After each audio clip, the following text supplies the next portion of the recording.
so his army's really falling behind. Just kind of disappointing because he's had the Forge for a really long time and there's only +1 started here. If we look at the army tab, I'm up a bit higher than he is because I lost a good deal of mutas. I'm not completely outsupplying him. I still haven't really done work with my third here because I've just been so terrified of Phoenix. They can really get a lot done, but now that I've got a few Corruptors out, I'm feeling pretty safe. It's always good to keep your creep moving. I was a bit slow to get this tumor out. Just started up here from this queen, but for the most part I've got alright spread, which is some pretty good vision too. Taking a look at his base, he doesn't have all that much for gateway units. I could probably just walk in and kill him, but I did not know this because I'm still sort of iffy about the air. I don't want to get too carried away and lose the rest of my air. Right now we have Adrenals coming down and melee 3, so that'll be about as strong as my Lings are going to get, and then progressively get carapace as the game goes on. He's snuck into my base at this Phoenix, and I've done the same to him, and I need to back off because there are too many stalkers for my liking. I'm going to lose a good deal of stuff here. That's just how it is. I usually don't like to put down spores and stuff. It bothers me. I should get in the habit of it because a lot of players I see that go Phoenix like to transition into Dark Templar, and if you have the spores down already, it's just that much less to deal with when the time comes. So I don't think he does this game, but it's good to get in the habit of it. I also have really high money. I've wanted to get the Phoenix off the field first before I invest too heavily into mutas, because they can get easily destroyed by pretty much everything he has. And now we see he's researching Storm, which is a really strong way to counter Muta Ling. It's the best way to counter Muta Ling. It's the only way to counter Muta Ling. So I'm not too concerned about it though. I can usually out micro Storm, as we'll see later. But it can come down to one battle. So now that Adrenals is done and 3 is almost finished, I'm doing a lot of damage here. This Nexus is going to completely drop. Lings are very strong. As long as you keep upgrades a little bit ahead of your opponent, they can kill off Zealots no problem. There's no reason to be too scared of them.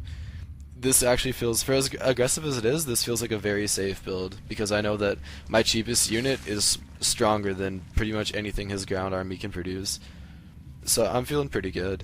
He's got to throw down some more gateways because his money's getting a bit high, and right now I've got 15 mutas in production, now that I feel the Phoenix aren't as much of a threat as they were earlier. So I can really get this big mutilating ball going on here.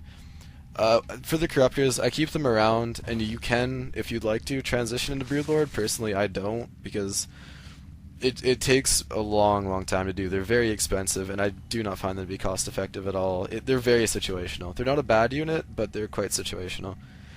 In the production tab, we also see he's getting a robo facility down.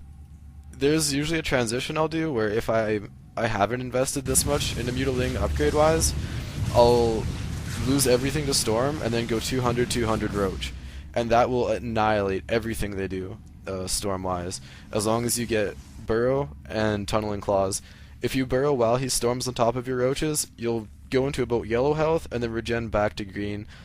And even if he has an Observer, for the most part, you won't be taking any damage that's going to push you over the edge of where it wasn't even worth getting it. So that's a really strong alternative too, and I might make a video on that another time. So my mutas are just sort of sitting, doing nothing, and my Lings are out harassing. I've denied his third so many times now because of my mobility and tremendous creep spread all over the map that he's just gonna dry up. He can't do that much anymore. Like, almost out in his main and just about out in his natural. He's crowing through nothing, it looks like, because Kydarian Amulet just finished, and I'm coming in to take a look and see what's up. I get a few Phoenix off guard, just take those out real quick, and I see that, oh my goodness, he's got Templar, so I'm just going to kill that to try and slow production. At this point, when you have this many mutas, you can really kill whatever you want. Try and dodge storms as best you can, just like I did there.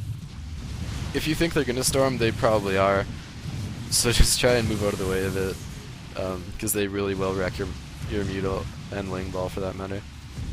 I'm just sort of scoping around, killing off little bits of here and there, and he doesn't have a good mix. He doesn't have any income. The third's been gone for so long that it doesn't really matter what he does. But you can't get overconfident in this because you can still lose everything to a few good storms, so you need to be really careful. Just like a lot of Zerg players know, one bad move is Zerg and you'll lose an entire game. You can't afford to make any mistakes. So just try and play as best you can. My natural I've got a spore down. My third I've got a spore down. No DTs, didn't have to worry about that this game, but it was definitely an available option to him. So now I see he's doing sort of the fuck it push. I see a lot of Protoss do it. When they've been harassed too much, they know they can't really do a lot, so they'll try and all in and win it.